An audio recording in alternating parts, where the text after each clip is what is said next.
For the longest time, it has been tough for me to acknowledge visual novels as video games or games in general. Even today, more than half of the Steam library of visual novels seem worthless to me. Video games are supposed to entertain by giving the player an opportunity to make interesting decisions from time to time. This kind of entertainment can lead to a fulfilling satisfaction for the consumer, and I believe that without it, this experience is no different from watching a movie. Today we can find a lot of games that implement the decision-making ideas in their video games in unique ways, but visual novels, not so much.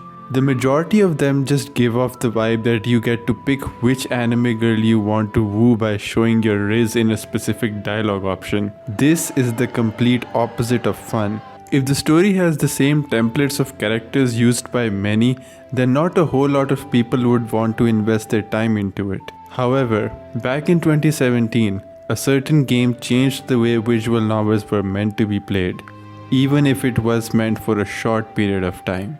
September 22nd, 2017. This was the date on which Dan Salvato published a visual novel called Doki Doki Literature Club on Steam, which took the internet by storm for reasons that people who did not play the game couldn't figure out. The game got a huge boost in popularity thanks to the biggest gaming YouTube channels making playthrough videos and sharing their opinions on it.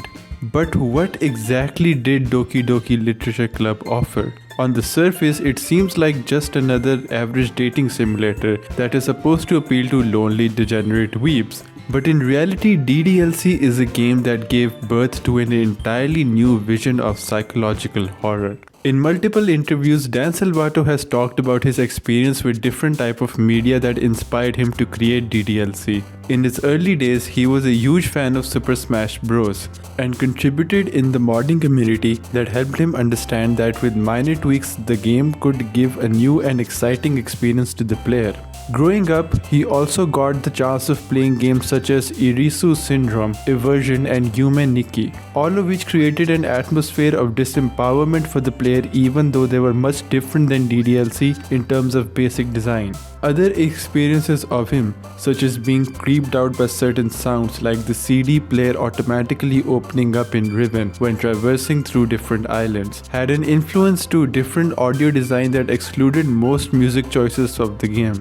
Unlike other video games that continue to expand on the scope of a specific genre, Team Salvato decided to have a more in-depth communication with the player by using the core mechanics of the game. Simple things such as selecting specific words to create a poem become important for the forward momentum of the game.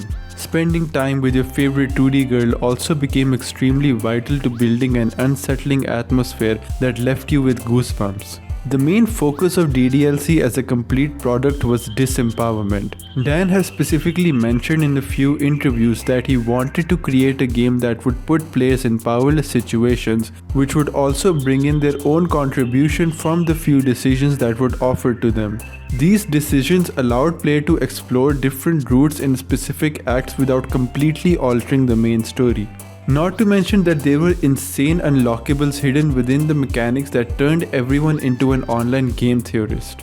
The best part about DDLC was the incredible foreshadowing that Dan included by writing certain dialogues and poems that would go unnoticed at first. This provided the game a huge replay ability. And even that came with players experimenting by deleting certain files directly from the game folder. DDLC ended up becoming the fourth wall itself because no one knew what this thing was. What was supposed to be an average dating simulator ended up becoming the most self-aware program that traumatized people. This is further proven when Monica calls out to the player directly by not using the name that is input at the start of the game, but instead by using the username that is on the profile of the player's operating system. This is kind of like the Metal Gear Solid Psycho Mantis moment where he reads your PlayStation memory card and then calls you out for liking other games. Dan's primary focus for writing the characters was highly influenced by his social circle. He wanted to remove the more mainstream tropes of anime and wanted to give realistic personalities to the characters. The psychological aspect helped him explore these different types of personalities because the game revolves around the themes of depression, anxiety, obsessiveness, and isolation. Things like Sayori's lifelong depression, watching Yuri mold into an unnerving psychopath, experiencing Natsuki slowly revealing her obsessiveness over the main character, and understanding Monika's lack of contribution in the game. These are all traits that lead up to one of the most satisfying climaxes you will ever experience. There is also much importance given to the multiple endings because one of them offers someone going batshit insane because of prior developments. The writing of the game was further improved upon by Team Salvato when they started working on DDLC Plus, which also included side stories and were more focused around how the literature club came to be. This opportunity allowed them to explore the more sane sides of characters and was a great attempt to show that these characters were human first and foremost. The more you play this game, the more you find unnerving little things such as the certain poster in the background of the classroom, or the screen slowly tilting and zooming into the main character's vision. But the most bone-chilling and unnerving thing that I have experienced in this game was when at the end of Act 2, if you check the dialogue history, then you will find the whole section of a character being replaced by the Steam description of the game. What the fuck, I'm getting goosebumps again. The game kind of mind freaks you into thinking that there is always someone monitoring your every move, reluctant to give you control to make any changes to the story. This approach was helpful for fans of the series to understand the psychological horror because they learned and made so many mods. Why the fuck did I play so many of these DDLC mods? Exit Music, Rain Clouds, Relapse, MC's Revenge, Purist Mod, New Eyes, Monika After Story, Monika Before Story, and the musical, which was unironically really amazing.